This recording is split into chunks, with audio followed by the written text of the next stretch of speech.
mas a última eleição foi meio um recado da população em relação a isso, e aí parte dessa população percebeu que não adiantou nada, né?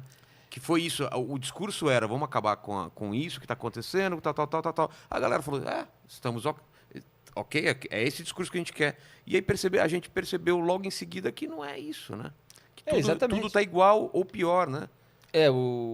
O que aconteceu foi que a magnitude da roubalheira durante os governos do PT ela foi muito grande e gerou uma rejeição conforme aquilo ia vindo à tona.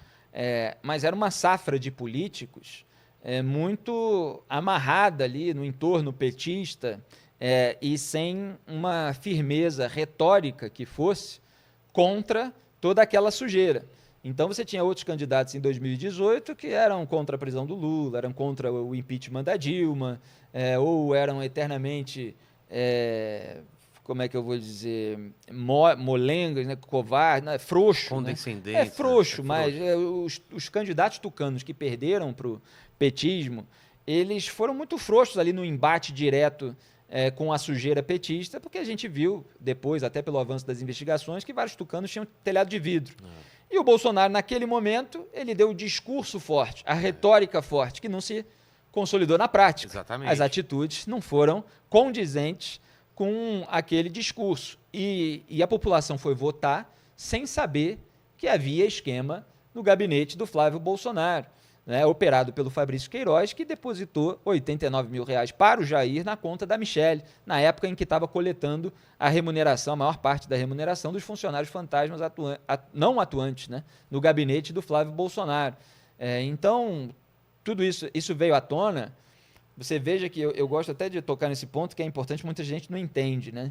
A imprensa revirou a vida da família Bolsonaro no período eleitoral, assim como revirou de outros candidatos que estavam ali na liderança. É normal acontecer num período de eleição, mas a imprensa tem ferramentas limitadas, quer dizer, tem coisas que só um Ministério Público independente, que só um Centro de Controle de Atividades Financeiras como o COAF podem fazer.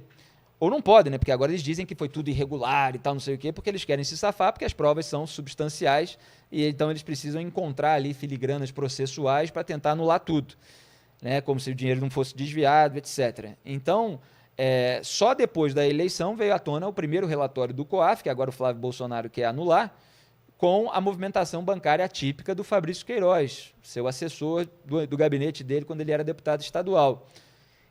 E aí veio a primeira mentira do Jair Bolsonaro, que ele disse que tinha sido depositado só R$40 mil na conta, quando apareceu ali a quantia de 24 mil, num período só pequeno analisado pelo COAF, na conta da Michelle, ele falou que eram 40, depois se mostrou que eram R$89 mil, mais do que o dobro.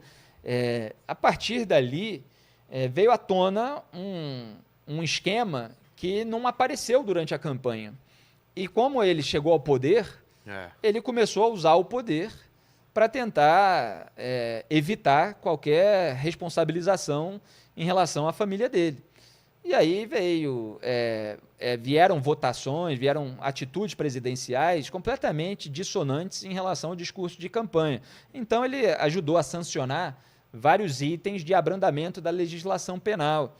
No próprio pacote anticrime originalmente proposto pelo então ministro Sérgio Moro, ele sancionou lá a criação da figura do juiz de garantias, limitação à delação premiada, limitação à prisão preventiva, 3 itens defendidos pelo PT.